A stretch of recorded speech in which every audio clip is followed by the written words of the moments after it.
A very good morning to all the students. This video for the class 7th subject science chapter number 11, that is transportation in animals and plants. This is your lecture number 4. So in today's lecture I'll summarize the complete chapter, that is transportation in animals and plants. So let us begin this lecture with the first topic. Why the plants and animals need a transportation system. We all know that about the animals and needs the transportation system, because we know that the all living organisms like the plants and the animals need the food, oxygen and water, so they can easily survive at that place. That's why they need the transportation. Second, these elements need to be delivered to their body parts so they can function properly. Hence, all the living organisms need a transport system in their body. So the plants and animals needs a transportation system for their survival. Okay. Next is about the human circulatory system. So the transport system in human is called the circulatory system. It is also called the blood circulatory system. Here the blood is the main circulating fluid in this system. So as you can see, there are the several blood vessels, the arteries and veins, and this is your heart. Okay, your circulatory system transport food from the digestive system to all the part of your body part. That food from the digestive system to all the part of the body it transport. And second is the circulatory system transport the oxygen and carbon dioxide to the lungs. Okay. Next is, first, the circulatory system is a transport system of the human body which consists of a network that supplies food, water, oxygen and other substance throughout the body for the survival.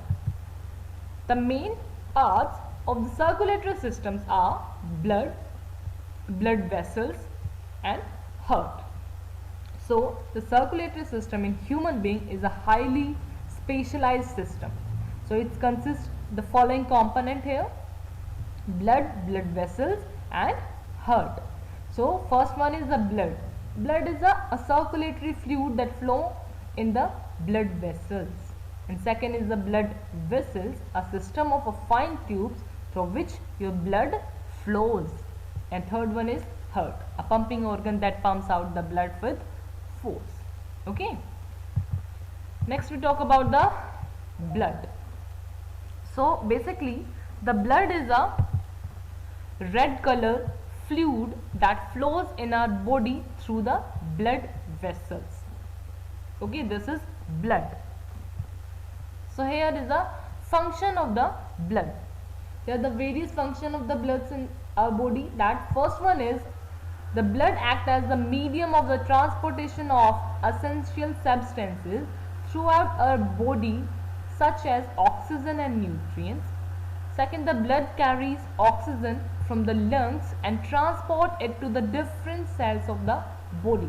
The first function is it transports the oxygen from lungs to the tissue and carbon dioxide from the tissue to the lungs. Okay, this is the first one. Second one is it transports food absorbed by the digestive system to the various part of the body. Okay. Next is it transports the waste product from the tissues to kidney for removal. And it transports the hormones, minerals, vitamins and water from one part of the body to another part. Okay. Then components of the blood. So, or we can say the composition of blood. So blood can perform several functions because of the different substances present in it. So the first is, the main component is the blood plasma. Several cells. First one is the red blood cells, that is also known as erythrocytes. Second is that is white blood cells. We can say that is leukocytes. And fourth one is the blood platelets. The another name of blood platelets is thrombocytes. Okay. So first one is the blood plasma. Here the liquid substance that is present in the blood is called blood plasma. So it almost the 55% of the blood is called as blood plasma. Okay. And it is light yellow fluid part of the blood in which the blood cells are present, that is blood plasma. Next is the red blood cells, RBC, erythrocytes. They are present in the ample amount in the blood, that is 40 to 45%, and they are red in color because they contain a special pigment called as hemoglobin. Okay, they contain the special pigment called hemoglobin that is present in the red blood cells. Next is WBC, white blood cells or leukocytes. They are present in the fewer amount, almost the 1%, but it perform a vital function in the body, that is these cells fight against the germs present in the body, or it protects the body against the disease and any other infection. Next is the blood platelets. These are the cells that help in the formation of the blood clot and prevent the blood from flowing out of the body due to any injury or any accident. Okay, it's helping the clotting of blood. Next is the picture of the component of the food. First one is the blood plasma, that is yellow fluid part of the blood in which the blood cells are present, that is 55%. Okay, in blood plasma, water, iron, proteins and nutrients and the waste and gases. So the blood plasma is made up of the water, salt, fat, protein and sugar, and this transport or facilitate the different substances throughout the body. Okay, this is about the plasma. Second is the platelets and WBC, that is 1%. In the platelets or in WBC, they are present in the fewer amount, almost the 1%, but they perform the vital function in this body. WBC's function is it protect the body against the disease and any other infection. And second thing is the colorless platelets and white blood cells are the colorless without hemoglobin, because if there no hemoglobin is present, then it's colorless because hemoglobin is red in color. Okay, and platelets and the white blood cells are very small, irregular in shape. And third one is the RBC. Here in the RBC, that is 44% content is present. So they are red in color because they contain a special pigment, that is hemoglobin. Okay, RBCs are circular, disc-like shape and do not contain the nucleus. Third thing is they are red in color due to the red pigment, that is hemoglobin, and it transport oxygen to all the part of the body. These are the function of all these cells. The function of RBC is to transport the oxygen to all the parts of the body. Function of the platelets is it help in the clotting of blood. Function of WBC is it protect the body against the disease and infections. And the blood plasma's function is the plasma facilitates the transportation of different substances throughout the body. Moving on the next topic, that is blood vessels. So the circulatory system in human being is a specialized system that you already know that, and the following components are the blood vessels. Now we are starting with the blood vessels. So there are the three types of the blood vessels in the body: arteries, veins and capillaries. Okay, our body contains tube-like structure called the blood vessels that help in the transportations of blood throughout our body, and our body contains the two type of blood vessels based on the function that they perform. The third blood vessel is capillary, that is smaller in structure. Okay, so first blood vessel is arteries, veins. Now we are going to study about the arteries. So these blood vessels carry the blood from the heart that contain oxygen into the different part of the body. Arteries have thick wall as the blood pressure is quite high in these the blood vessels.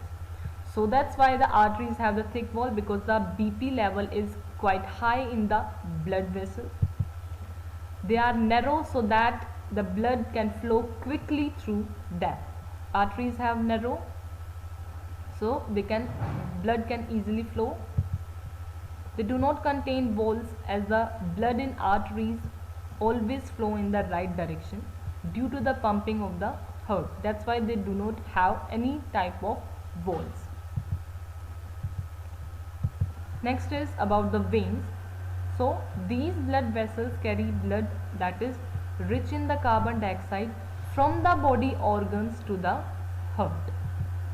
Second thing is, veins do not have the thick walls, as the blood pressure is quite low in them. They are slightly wider than the arteries. As you can see here, these are the arteries. Network like structure is the capillary, and here the blue in color is vein. So first one is the arteries. They have the thick and the elastic walls because blood flow with the high pressure. Okay, and arteries carry blood away from the heart to the body organs, from the heart to the body organs. And arteries carries the oxygen rich blood from the heart to all the part of the body. The arteries carry the oxygenated blood. Okay, and they do not have any type of walls. Second is about the veins. Veins have the thinner and the less elastic wall because the blood flow is slow due to the low pressure. Okay, and third thing is veins. These veins collect the blood from the organ and carry it towards the heart. They collect all the blood from the organ and carry it toward the heart. Next, they carry the carbon dioxide rich blood. These veins carried the deoxygenated blood from all the parts of the body to heart, except only the pulmonary vein. The pulmonary veins carry the oxygenated blood. Okay, in the same way, in the arteries carry oxygenated blood, except the pulmonary arteries, it carry deoxygenated blood. In the same way, in vein, all the veins carry the deoxygenated blood except the pulmonary vein. Okay, and they have walls which allow blood to flow only towards the heart. They contain walls that it can prevent the backflow of the blood from flowing in the opposite direction. That's why they have walls. And the capillaries are about the next thing is the pulmonary veins. Here I have already told you about the pulmonary veins, arteries. The pulmonary arteries is a special blood vessel that connect the heart. It's connect the heart to the lungs, because the pulmonary arteries take the blood that contain less oxygen. Okay, it contain the deoxygenated blood. This is the only artery that carry the deoxygenated blood from the heart to the lungs. But on another hand, all the arteries carry the oxygenated blood. Only the pulmonary arteries carry the deoxygenated blood from the heart to lungs. Okay, hence it is unlike all other arteries carry the oxygenated blood, but this pulmonary arteries carry deoxygenated blood.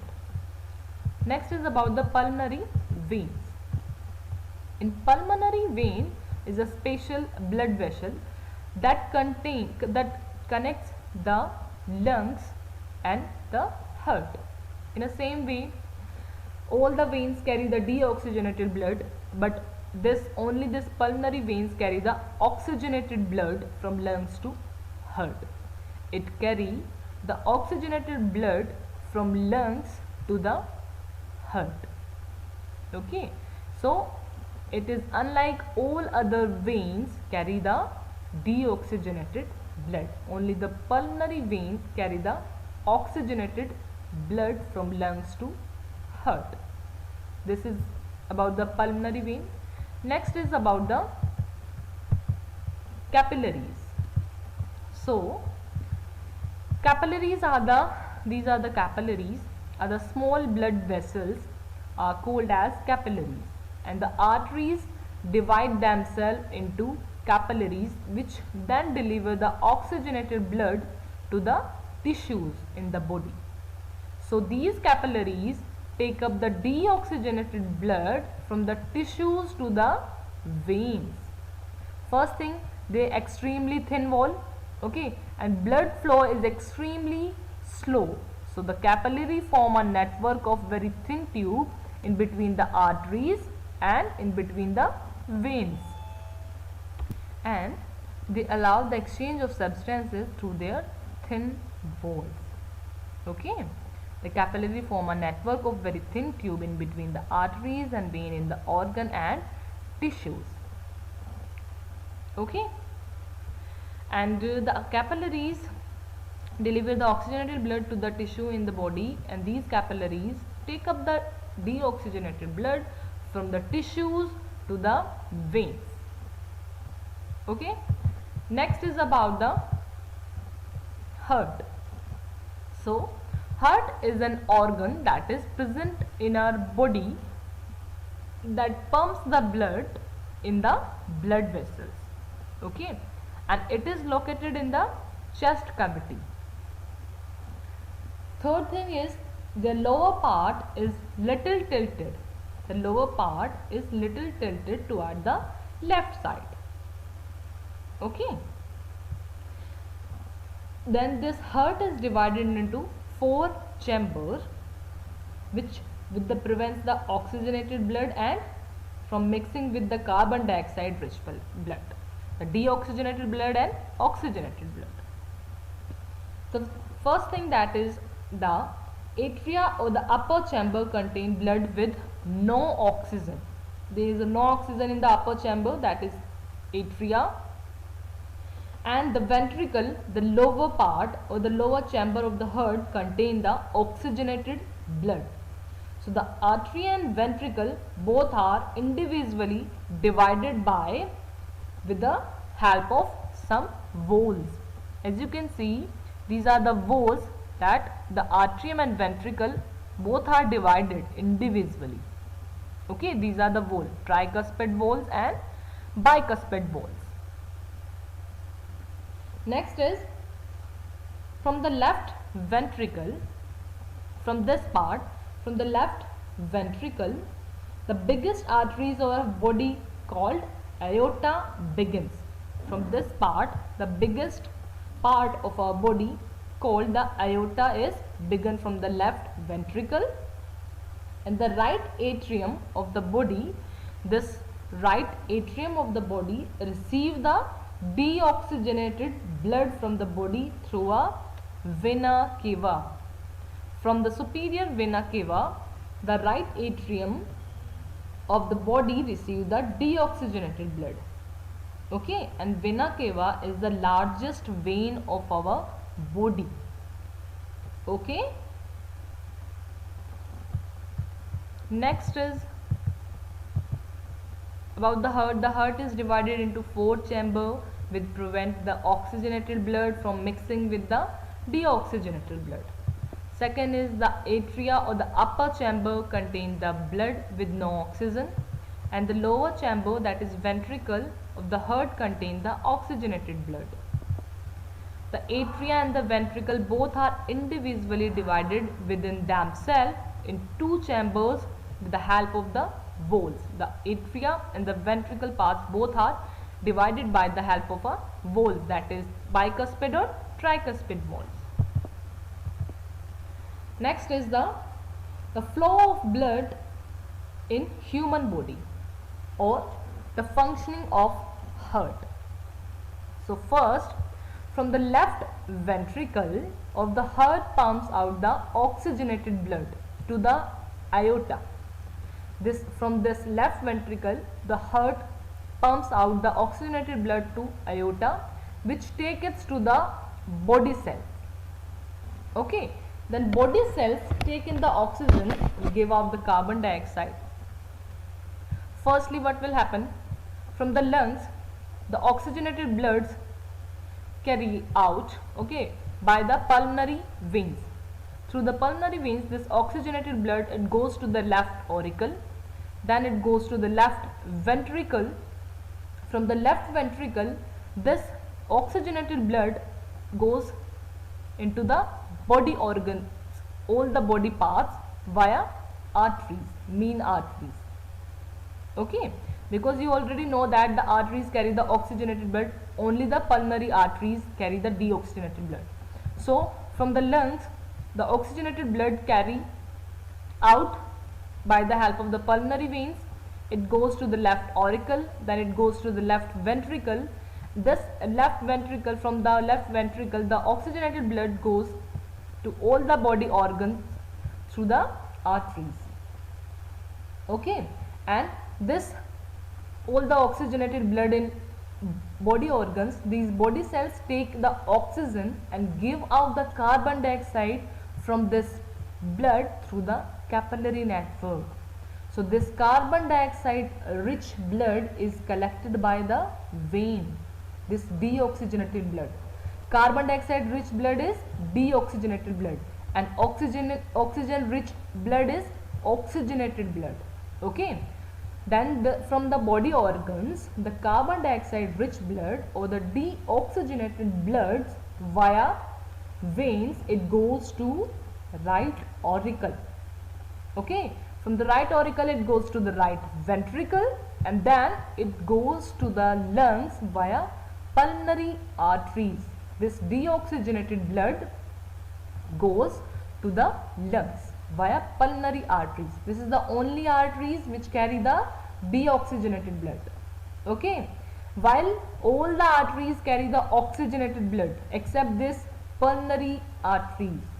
So this arteries carry the deoxygenated blood and it passes the deoxygenated blood to the lungs. Okay, in the same way, from the lungs, the oxygenated blood reaches again into the left auricle with the help of pulmonary veins. Okay, from the left auricle, this oxygenated blood enters to the left ventricle, from where it is pumped to the aorta, and aorta transport it to all the body organs. Okay, then again the carbon dioxide rich blood is collected by the veins and it goes to the right auricle, then it goes to the right ventricle, then this deoxygenated blood goes to the lungs via pulmonary arteries, and this cycle goes continuous. Okay, this is the functioning of heart. Next is about the heartbeat. So the muscles of the heart relax and contract, or the continuously it pumps the blood in the arteries.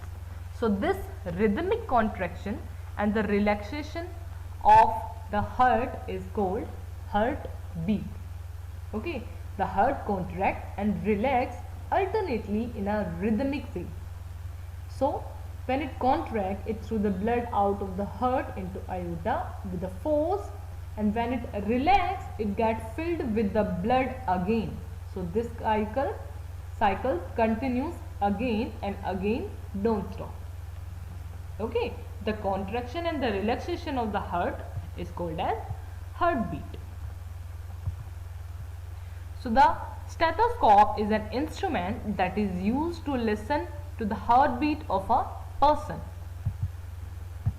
This is the picture of the stethoscope, and it amplifies the heartbeat so that doctors can monitor it and find out about the patient's condition. So heartbeat is the refer to the number of heartbeat in 1 minute. Okay, it is normally 70 to 80 beats per minute. So doctor listen to the heartbeat by using the stethoscope. So the stethoscope consists a rounded chest piece. This is the rounded chest piece with a very sensitive diaphragm. This is the diaphragm. Okay, and the two earpiece, these are the two earpiece, and a rubber tube attached. This is the rubber tube attached with the chest piece and to the earpiece. Firstly, the stethoscope amplifies the sound of the heart and can be heard clearly by the earpiece that is attached to it. Okay, for example, when you are running, so the heartbeat is increases. Okay, so whenever you are climbing or straining or exercising, so heart needs to pump faster to supply the more oxygen to the body. So heartbeat also increases during fever and certain illness. It contains the two earpiece, okay, a tube that connects them to the chest piece comprising of a sensitive diaphragm here. So this is all the parts of the stethoscope. So no, the animal like the hydra, sponges, they do not possess a circulatory system because sponges and hydra are very simple animals found in water. The sponges are usually found in the sea water and hydra found in the fresh water. So these animals live in water, hence get food and oxygen from water as it enters their bodies. As the water comes out of their bodies, it takes away the carbon dioxide and waste material out of it. So basically they both have the central body cavity, and the water keeps entering from the outside and keeps leaving the animals. So the water that enters carries food and oxygen with it. The water that leaves carries waste and the carbon dioxide out from the body. So sponges and hydra, they do not have the circulatory system or blood like the complex organisms. Next topic is the excretion in animals. So the cell in animals release some waste products as they perform the different functions. We had already studied about the digestion and the respiration. After the food is broken down into the cell, many waste and the toxic substances get produced, which needs to be removed from the body. So the removal of the waste produced in the cell is called excretion. And these waste products are toxic and hence they must be removed from the body of the living organism, that is excretion. And the parts of the body that help in the process of excretion from the excretory system. The process of removal of waste product produced in the cells of the living organism is called as excretion. Next topic is the excretory system in human beings. The excretory system is a system of organs in living organisms that undergo excretion part. The excretory system consists of the different organs. First one is the kidney. There are the two kidney, two ureter, a urinary bladder and a urethra. So kidney, they are the two organs called as kidney present in our body. These kidney contain blood capillary that filter out the unwanted substances, waste substances from the blood in the form of urine. Okay, kidney, they are the two kidney, one on the either side of the backbone in the abdominal cavity. They are the main excretory organs. Kidney filter the blood and remove the waste in the form of urine. Okay, next is the urinary bladder. The urine produced by the kidney is stored in a bladder. It's called as urinary bladder. Urinary bladder is only one is present in the excretion, and it is a small bag that collects the urine from both the ureter. Urine is stored in the urinary bladder till it is passed out through the urethra. Next is ureter. There are the two ureters. two tube-like structures which connect the kidney and the urinary bladder together. They allow the passage of urine from the kidney to the bladder. At last is urethra. Urethra is a muscular tube through which the urine moves out of the body. This is the diagram of the excretion in human being. So first is about the kidney. Kidney is there are the two kidney on the one either side of the abdominal backbone in the abdominal cavity. The main excretory organ is the kidney, and this kidney filter the blood firstly from the renal cavity, from the renal arteries and from the renal vein. The blood entered into the kidney, and this kidney filter the blood and remove the waste in the form of urine. So each kidney has thousands of small unit called as nephron which filter the blood, okay, and remove the waste. Next is the ureter. So this is the ureter.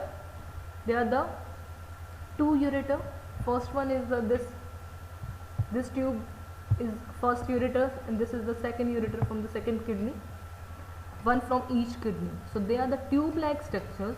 Here the urine formed in the kidney passes out into the ureter. From the kidney this urine pass out from the ureter, okay, and then it pass out through the urethra.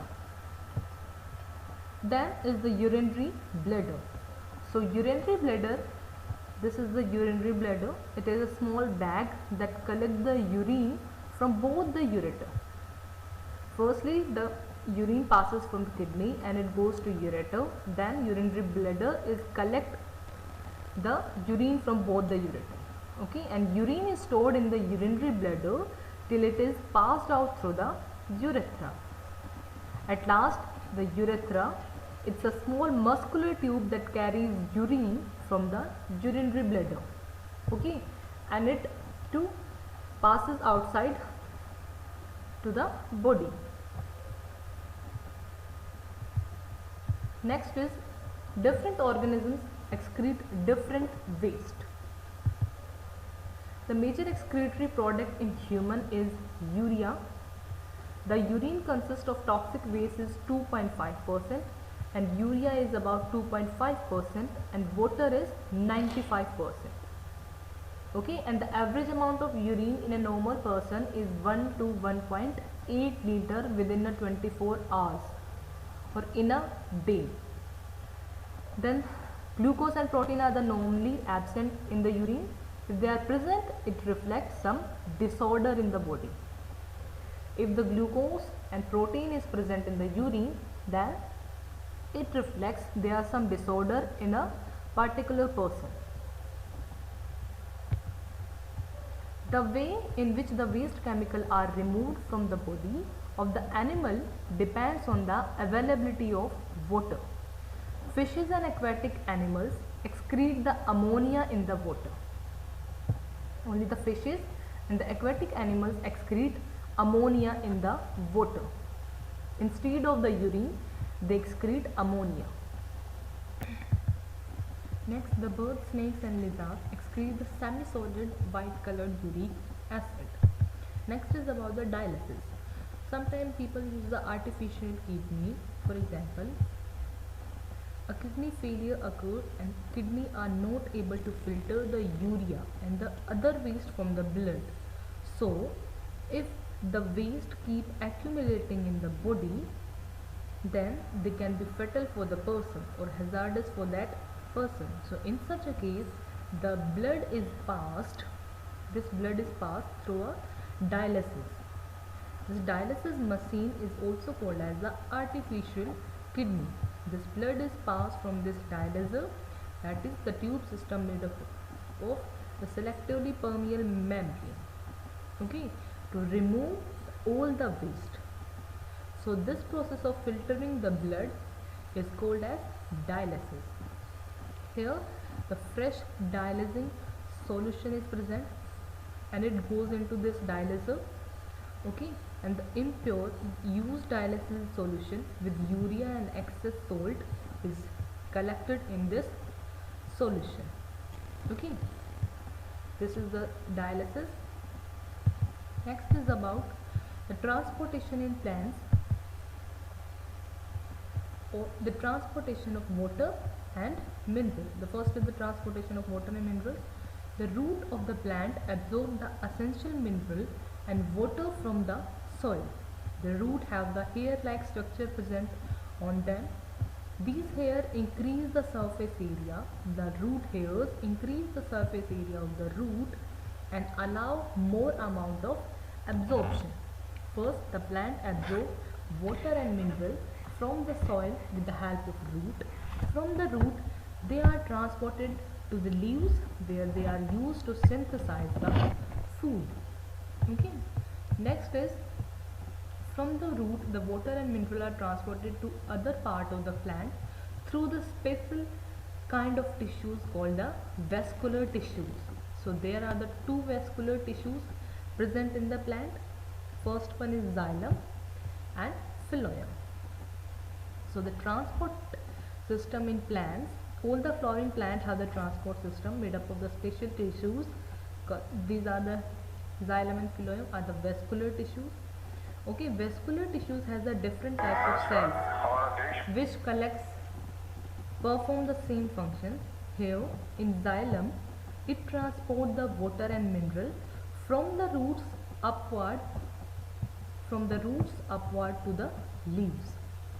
Xylem transport the water and mineral from the roots upward toward the leaves, while in phloem it transport the food, or it transport the glucose or sucrose prepared by the leaves to the different part of the plant. Okay. Then is the transport of water and mineral. The plant absorbs water and mineral from the soil with the help of root hair. So the root hair increases the surface area of the root for more absorption. Okay. This is the xylem and phloem.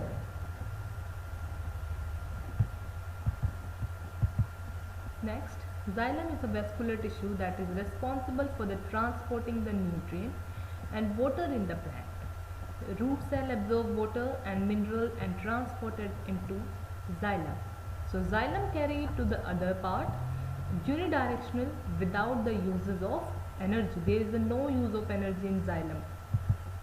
Second, in phloem, it's a vascular tissue that transport the food that is produced by the leaves, and it goes to all the parts of the plant, that is sink.